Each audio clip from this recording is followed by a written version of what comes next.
നമസ്തേ. ഭഗവത്ഗീത സോപാനത്തിലേക്ക് എല്ലാ ധന്യാത്മാക്കൾക്കും സ്വാഗതം.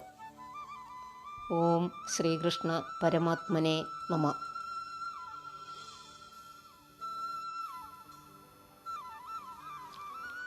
സ്വധർമാനുഷ്ഠാനത്തിന് അർജുനനെ പ്രാപ്തനാക്കാൻ വേണ്ടി ശ്രീകൃഷ്ണ ഭഗവാൻ കൂടുതൽ ധർമ്മകാര്യങ്ങൾ വിവരിക്കുന്നു. ശ്രീമദ് ഭഗവത്ഗീത അധ്യായം 2 ശ്ലോകം 41. വ്യവസായാത്മികാ ബുദ്ധിരേകേഹ കുരുനന്ദന ബഹുശാഖാഹ്യനന്ദാശ്ച ബുദ്ധയോ അവ്യവസായിനാം. വ്യവസായാത്മികാ ബുദ്ധിരേകേഹ കുരുനന്ദന ബഹുശാഖാഹ്യനന്ദാശ്ച ബുദ്ധയോ അവ്യവസായിനാം. വ്യവസായാത്മികാ ബുദ്ധിരേകേഹ കുരുനന്ദന ബഹുശാഖാഹ്യനന്ദാശ്ച ബുദ്ധയോ അവ്യവസായിനാം. ശ്ലോകത്തിൻ്റെ പദച്ഛേദം. വ്യവസായാത്മിക ബുദ്ധി ഏക ഇഹ കുരുനന്ദന ബഹുശാഖ ഹ്യന ഹി അനന്താഃ ച ബുദ്ധയഃ അവ്യവസായിനാം. വ്യവസായാത്മിക ബുദ്ധി ഏക ഇഹ കുരുനന്ദന ബഹുശാഖ ഹി അനന്താഃ ച ബുദ്ധയഃ അവ്യവസായിനാം. അന്വയം. ഹേ കുരുനന്ദന, ഇവിടെ അർജുനെയാണ് വിളിക്കുന്നത്. ഹേ കുരുനന്ദന, ഇഹ വ്യവസായാത്മിക ബുദ്ധി ഏക ഹി.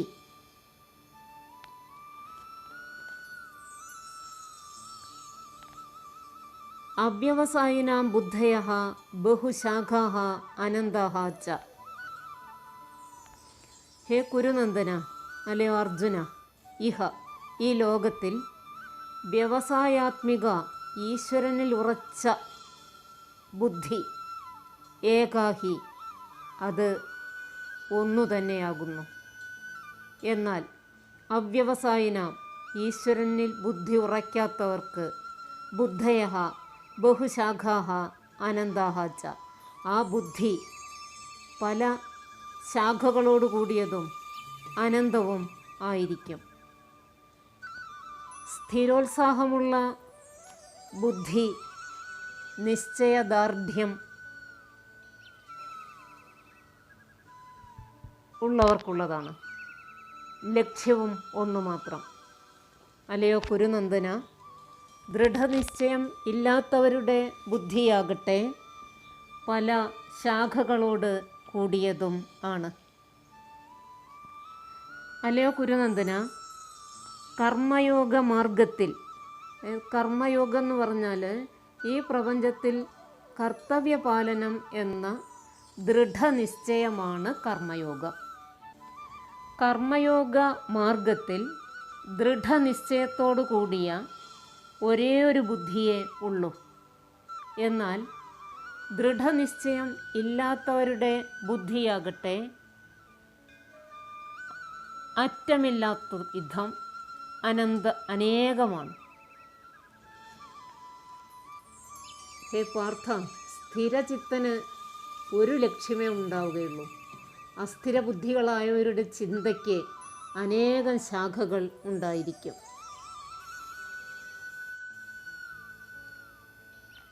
ശ്ലോകം 42, 43, 44 ഒന്നിച്ചാണ് ഇവിടെ വ്യാഖ്യാനിക്കുന്നത്. 42. യാമിമാം പുഷ്പിതാം വാചം പ്രവദന്ത്യവിപശ്ചിത വേദവാദരതാ പാർത്ഥാനാന്യദസ്തീതി വാദിനഃ കാമാത്മനഃ സ്വർഗപരാ ജന്മകർമ്മഫലപ്രദാം ക്രിയാവിശേഷബഹുലാം ഭോഗൈശ്വര്യഗതിം പ്രതി. ചൊല്ലിയത് 43. അനന്തരം 44. ഭോഗൈശ്വര്യപ്രസക്താനാം തയാ അപഹൃത ചേതസാം വ്യവസായാത്മികാ ബുദ്ധി സമാധോ ന വിധീയതേ. 42, 43, 44 ശ്ലോകങ്ങൾ ഈ രണ്ട് വരികളായിട്ട് 6 ശ്ലോകങ്ങളാണ്, 6 വരികളാണ് ഇവിടെ പറയുന്നത്. യാമിമാം പുഷ്പിതാം വാചം പ്രവദന്ത്യവിപശ്ചിത വേദവാദരഥാ പാർത്ഥാനാന്യതസ്തീതി വാദിനഃ കാമാത്മനഃ സ്വർഗപരാ ജന്മകർമ്മഫലപ്രദാം ക്രിയാവിശേഷബഹുളാം ഭോഗൈശ്വര്യഗതിം പ്രതി ഭോഗൈശ്വര്യപ്രസക്താനാം തയാപഹൃതചേതസാം വ്യവസായാത്മികാ ബുദ്ധി സമാധോ ന വിധീയതേ. അനന്തരം ഈ രണ്ട് വരികളുടെ പദച്ഛേദമാണ് ഇവിടെ പറയുന്നത്. 42, 43, 44.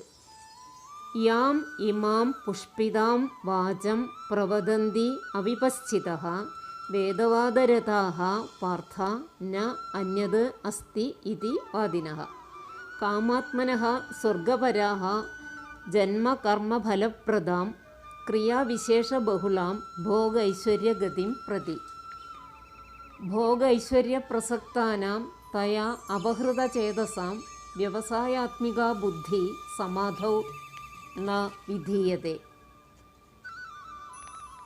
അന്വയം. പാർത്ഥ അവിപശ്ചിതഃ അന്യത് ന അസ്തി ഇതി കാമാത്മനഃ സദാ സ്വർഗപരാഃ ജന്മകർമ്മഫലപ്രദം സത്കർമ്മം ഭോഗൈശ്വര്യഗതിം പ്രതി ക്രിയാവിശേഷബഹുളാം യാം ഇമാം പുഷ്പിതാം വാചം പ്രവദന്തി. ഭോഗൈശ്വര്യപ്രസക്താനാം തയാ അപഹൃതചേതസാം സമാധൗ വ്യവസായാത്മിക ബുദ്ധി ന വിധീയതേ. അന്വയാർത്ഥം.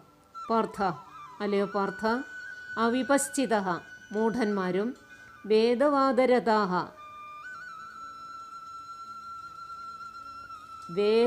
വേദത്തിൽ പറഞ്ഞ കാര്യങ്ങളെക്കുറിച്ച് വാദം നടത്തുന്നതിൽ താൽപ്പര്യമുള്ളവർ, അന്യത് വേറൊന്ന്, ന അസ്തി ഇതി ഇല്ല, വാദിനഃ വാദിക്കുന്നവരും, കാമാത്മനഃ ഇന്ദ്രിയതൃപ്തിയിൽ സദാ തൽപരരും, സ്വർഗപരാഹ സ്വർഗകാംക്ഷികളും, ജന്മകർമ്മഫലപ്രദം നല്ല ജന്മം സൽക്കർമ്മം എന്നീ ഫലങ്ങൾ തരുന്നതുമായ ഭോഗ ഐശ്വര്യഗതിം പ്രതി ഭോഗൈശ്വര്യപ്രാപ്തിയെക്കുറിച്ച് ക്രിയാവിശേഷബഹുളാം ക്രിയാവിശേഷങ്ങൾ ധാരാളമുള്ളതുമായ യാം യാതൊരു ഇമാം പുഷ്പിതാം വാചം പുഷ്പിതമായ രസമുള്ള വാക്കിനെ പ്രവദന്തി പറയുന്നു. ഭോഗൈശ്വര്യപ്രസക്താനാം സുഖാനുഭവത്തിലും സമ്പത്തിലും ആസക്തരായവർക്ക്, തയാ അപഹൃതചേതസാം ഈ കാര്യങ്ങളാൽ മനസ്സ് ഭ്രമിച്ചിരിക്കുന്ന ആളുകൾ, സമാധൗ മനോനിയന്ത്രണത്തിൽ, വ്യവസായാത്മിക സ്ഥിരോത്സാഹമുള്ള ബുദ്ധി ഭക്തിയോടുകൂടിയുള്ള ഭഗവത് സേവനം ന വിധീയതേ അവർക്ക് ഉണ്ടാകുന്നില്ല.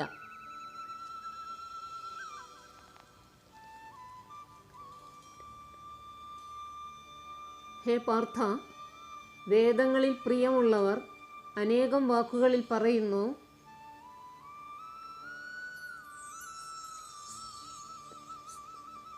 സ്ഥിരോത്സാഹമുള്ളവർക്ക് ഏക ചിന്ത മാത്രമേ ഉണ്ടാവുകയുള്ളൂ, അങ്ങനെ അല്ലാത്തവർക്ക് അവരുടെ ചിന്ത വ്യത്യസ്തമായിരിക്കും എന്ന്.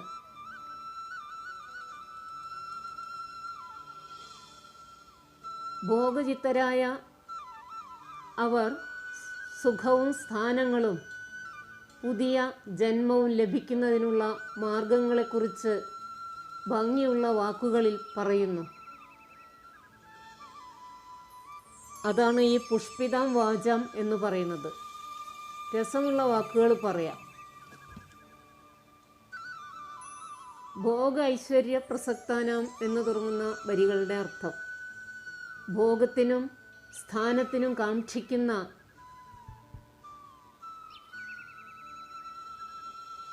ഇത്തരം ഉപദേശങ്ങളിൽ മനസ്സു പതിയുന്നവർ സ്ഥിരചിത്തരായിരിക്കുകയില്ല.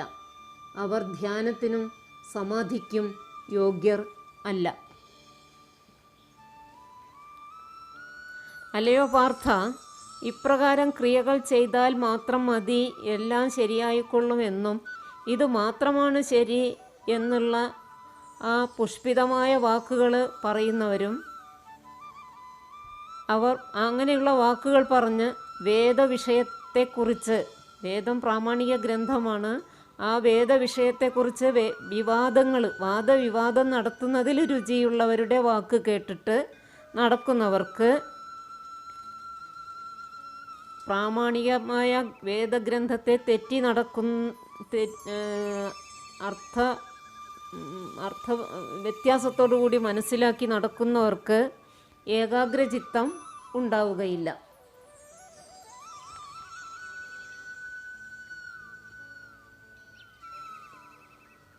ഭോഗത്തിനും സ്ഥാനത്തിനും കാക്ഷിക്കുന്ന ഇത്തരം ഉപദേശങ്ങളിൽ മനസ്സു പതിയുന്നവർ സ്ഥിരചിത്തരായിരിക്കുകയില്ല. അവർ ധ്യാനത്തിനും സമാധിക്കും യോഗ്യരും അല്ല. ഭൗതിക ഐശ്വര്യത്തിലും സുഖ അനുഭവങ്ങളിലും അത്യാസക്തരായവർക്കും ഇവകളാൽ പരിഭ്രാന്തരായവർക്കും ഭക്തിപൂർവം ഭഗവത് സേവനം നടത്താൻ വേണ്ടുന്ന നിശ്ചയദാർഢ്യം ഉണ്ടാവുകയില്ല.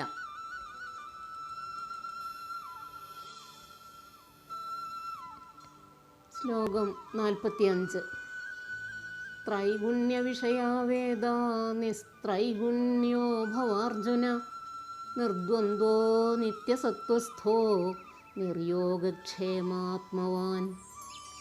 ത്രൈഗുണ്യവിഷയാ വേദാ നിസ്ത്രൈഗുണ്യോ ഭവാർജുന നിർദ്വന്ദ്വോ നിത്യസത്വസ്ഥോ നിർയോഗക്ഷേമാത്മവാൻ. ത്രൈഗുണ്യവിഷയാ വേദാ നിസ്ത്രൈഗുണ്യോ ഭവാർജുന നിർദ്വന്ദ്വോ നിത്യസത്വസ്ഥോ നിർയോഗക്ഷേമാത്മവാൻ. പദച്ഛേദം.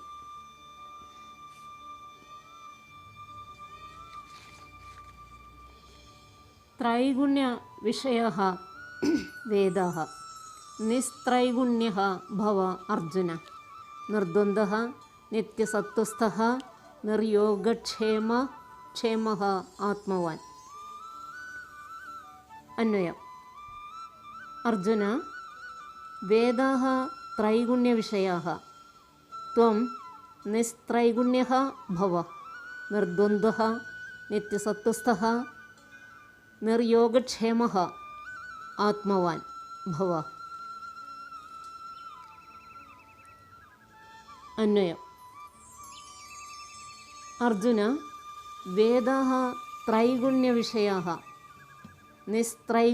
ത്വം നിസ്ത്രൈഗുണ്യഃ ഭവ നിർദ്വന്ദ്വഃ നിത്യസത്വസ്ഥഃ നിർയോഗക്ഷേമഃ ആത്മവാൻ ഭവ.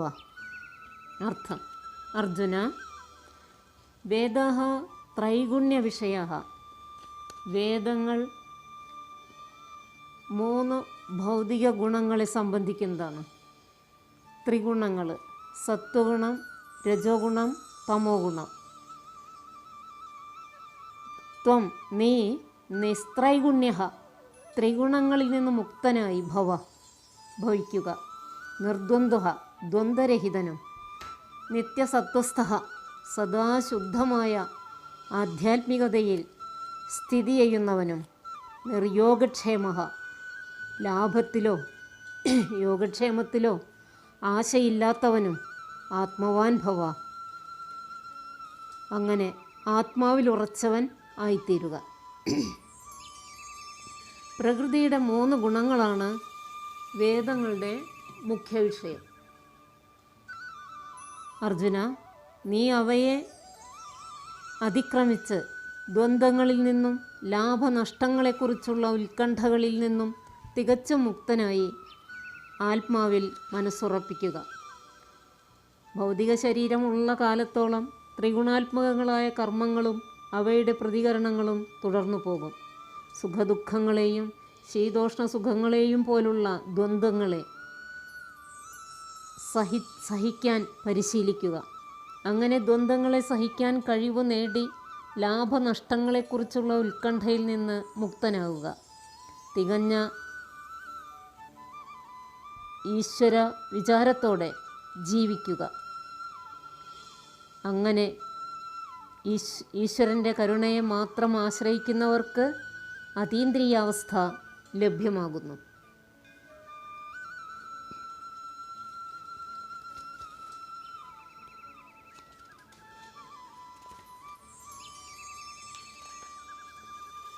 അർജുന, വേദം 3 ഗുണവിഷയങ്ങളോട് കൂടിയതാണ്.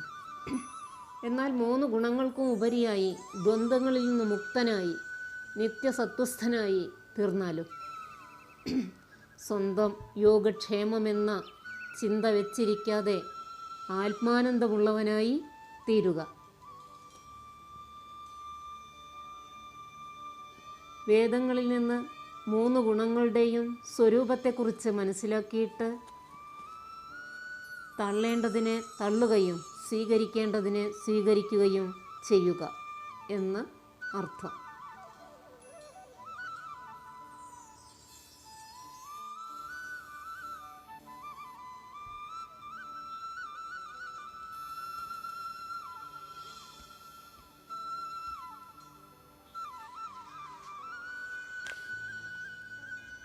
ശ്ലോകം 46. യാവാനർത്ഥ ഉദപാനേ സർവദ സംപ്ലുതോദകേ താവാൻ സർവേഷു വേദേഷു ബ്രാഹ്മണസ്യ വിജാനതഃ. യാവാനർത്ഥഃ ഉദപാനേ സർവദ സംപ്ലുതോദകേ താവാൻ സർവേഷു വേദേഷു ബ്രാഹ്മണസ്യ വിജാനതഃ. പദച്ഛേദം. യാവാൻ അർത്ഥഃ ഉദപാനേ സർവതഃ സംപ്ലുതോദകേ താവാൻ സർവേഷു വേദേഷു ബ്രാഹ്മണസ്യ വിജാനതഃ.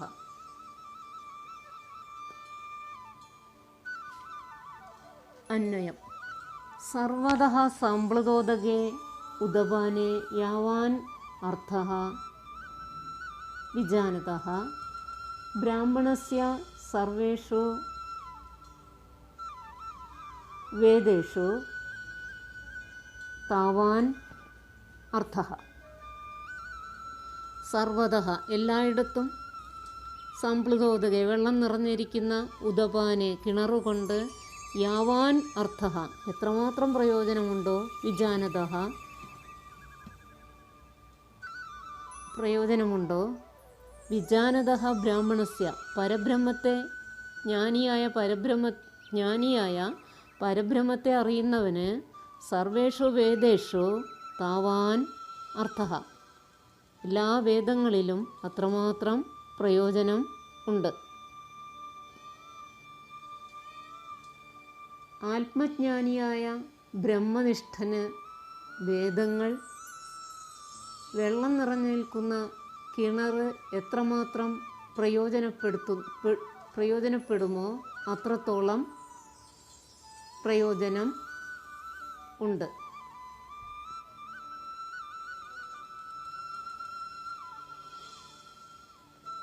എല്ലാ ഭാഗത്തു നിന്നും ജലം വന്നു നിറഞ്ഞ കിണറുകൊണ്ട് എത്ര പ്രയോജനമുണ്ടോ അത്ര കണ്ട് പ്രയോജനം എല്ലാ വേദങ്ങളും അറിയുന്ന ജ്ഞാനിയായ ബ്രാഹ്മണനെ കൊണ്ടും ലഭിക്കുന്നു. നിറഞ്ഞു കവിഞ്ഞ കിണറിൽ നിന്ന് നാനാ ആവശ്യങ്ങൾക്ക് വേണ്ടി ജലത്തെ ഉപയോഗിക്കുന്നു. അതുതന്നെയാണ് വേദത്തിൻ്റെയും അവസ്ഥ.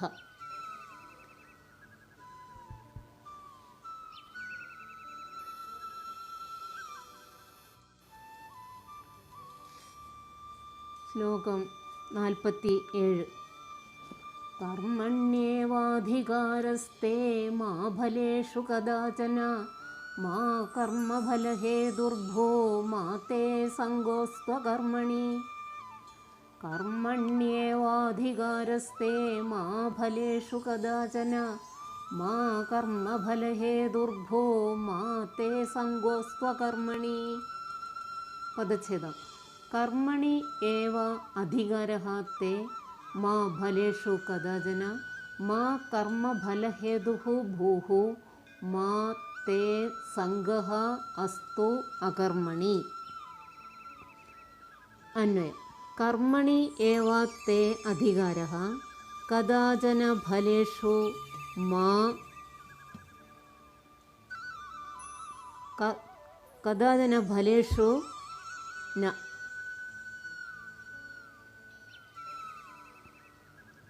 കർമ്മഫലഹേതുഃ മാ ഭൂഃ അകർമ്മണി തേ സംഗഃ മാ അസ്തു. കർമ്മണി ഏവ നിയോഗിക്കപ്പെട്ട കർമ്മത്തിൽ മാത്രമാണ് തേ നിനക്ക് അധികാരഃ അവകാശമുള്ളത്. കദാചന ഒരിക്കലും ഫലേഷു മാ ഫലത്തിലല്ല. കർമ്മ അതുകൊണ്ട് കർമ്മഫലഹേതുഃ മാ ഭൂഃ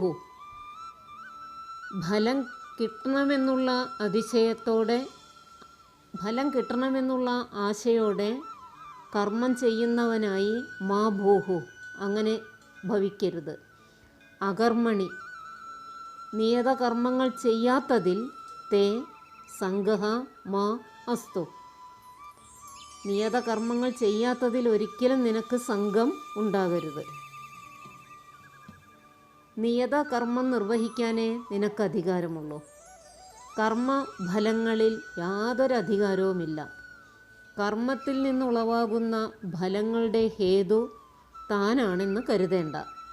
സ്വകർത്തവ്യം അനുഷ്ഠിക്കാതെ ഒഴിയാനും ആഗ്രഹിക്കരുത്.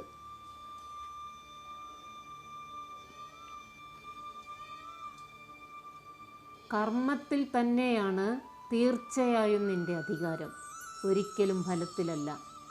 നീ സ്വയം കർമ്മത്തിൻ്റെ ഹേതുവാകാൻ ശ്രമിക്കരുത്. അതേപോലെ കർമ്മം ചെയ്യാതിരിക്കുവാൻ ആഗ്രഹിക്കുന്നവനും ആകരുത്.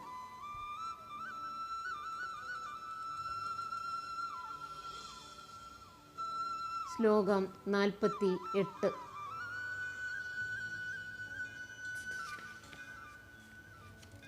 യോഗസ്ഥ കുരു കർമാണി സംഗം ത്യക്ത്വാ ധനഞ്ജയ സിദ്ധ്യസിദ്ധ്യോഃ സമോ ഭൂത്വാ സമത്വം യോഗ ഉച്യതേ. യോഗസ്ഥ കുരു കർമാണി സംഗം ത്യക്ത്വാ ധനഞ്ജയ സിദ്ധ്യസിദ്ധ്യോഃ സമോ ഭൂത്വാ സമത്വം യോഗ ഉച്യതേ. പദച്ഛേദം. യോഗസ്ഥഃ കുരു കർമാണി സംഗം ത്യക്ത്വാ ധനഞ്ജയ സിദ്ധി അസിദ്ധ്യോഃ സമഃ ഭൂത്വാ സമത്വം യോഗ ഉച്യതേ. അന്വയം. ധനഞ്ജയ, യോഗസ്ഥഃ